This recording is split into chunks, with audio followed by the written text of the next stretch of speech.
So let's now move on. That's money for you and some of the challenges. Let's now move on to well-being and life satisfaction. And these are just some references that might be relevant if you're interested to follow up. Okay, willingness to pay and well-being valuation. Willingness to pay, if you try to describe it in more theoretical terms, willingness to pay essentially focuses on expected utility. Well-being is a different approach. Well-being emphasizes people's experience of a condition. So an example of a well-being question in general is, all things considered, how satisfied or dissatisfied are you with life, your life overall, using a scale 1 to 7? Now, if somebody stopped me in the street and asked me this, I think I would burst out laughing. But this is probably the most common wording of the well-being question. All things considered, how satisfied or dissatisfied are you with your life overall? 1, very dissatisfied, up to 7, very satisfied.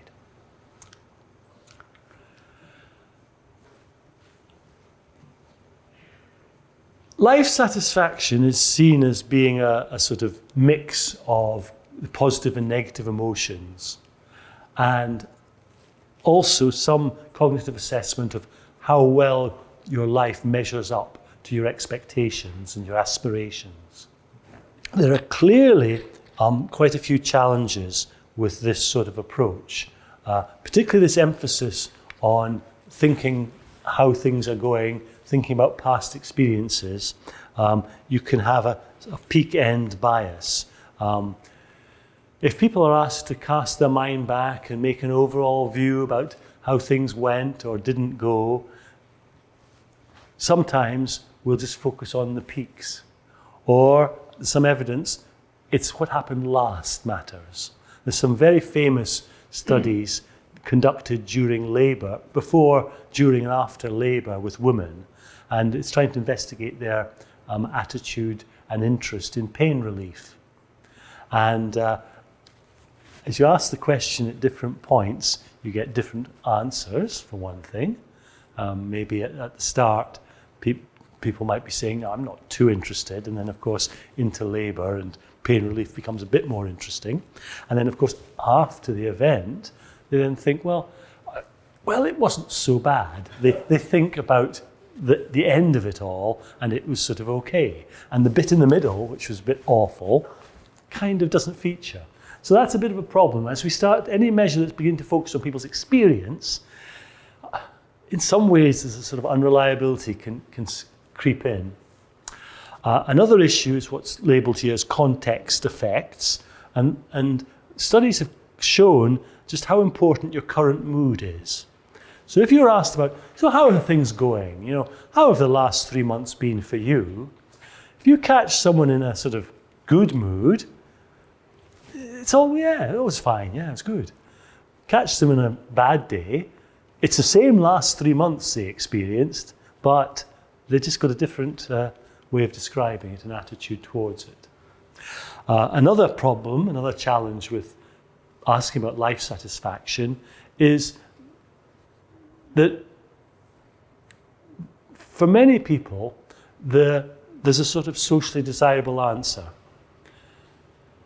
If people ask you, how satisfied are you with your life? It doesn't really, the first thing that comes to mind is, or isn't, or I'm really dissatisfied and I want to tell you about it. That doesn't you come across the wrong sort of individual.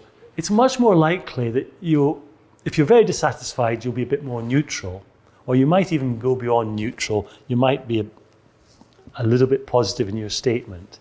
And it's because there's a social expectation that it's good to be satisfied, it's bad to be dissatisfied. I want to project good, I don't project bad. This is very cultural. Yes, not all cultures, yes, yeah. You give an example? Well, in Japan, it's better not to be more satisfied than the person next to you. True. This is also a Swedish thing. Yes. Yeah.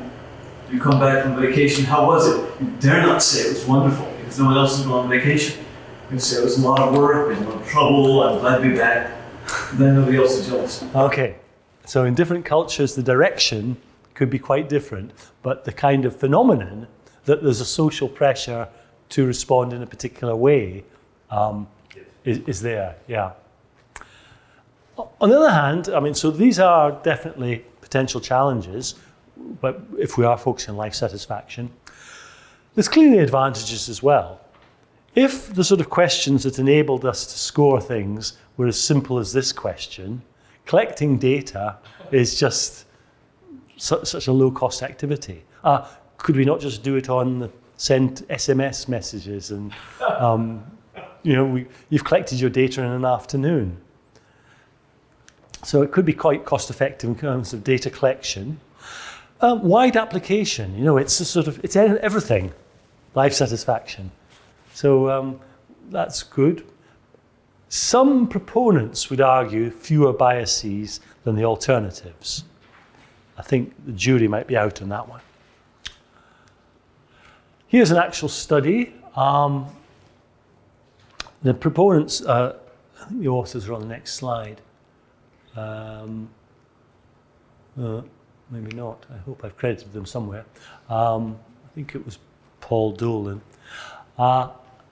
He or they had a hypothesis that the sorts of things that get weighted highly in a health scale, for example, EQ5D, are different from the sorts of elements that will have a high weighting if we use life satisfaction or a sort of day equivalent. And he or they have used this to argue, therefore, the EQ5D is wrong, and it's the life satisfaction and day effect that's right. And so to do this, they had data, well, it was the data that was collected in the United States, valuing the EQ5D using time trade-off. They then, from another study, had almost 1,200 respondents who were asked life satisfaction and day effect questions, and then they tried to understand why people gave high or low answers. And so what they found was, well, these are the questions. Life satisfaction, overall, how satisfied are you with life? Scored in a scale 0 to 6, then rescaled 0 to 1 to make it a little bit more like an EQ5D, which of course is 0 to 1. And they also had the day effect question. It's a little bit more complicated. Overall, how did you feel yesterday? Please rate each feeling on the scale given. A 0 means you didn't experience the feeling at all. A 6 means you experienced that feeling very strongly. And then you're asked about these, friendly, lethargic, stressed, happy, sad, calm, angry, tired, depressed, worried.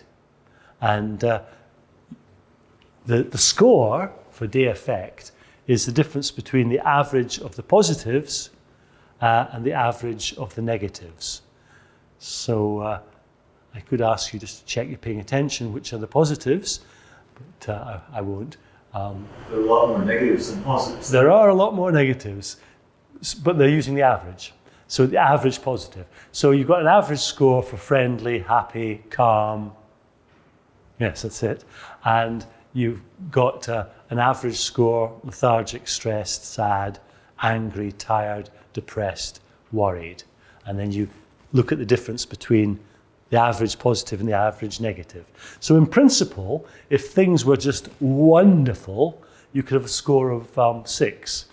That's if you scored all 6s for friendly, happy, etc., and all 0s for lethargic, angry, etc.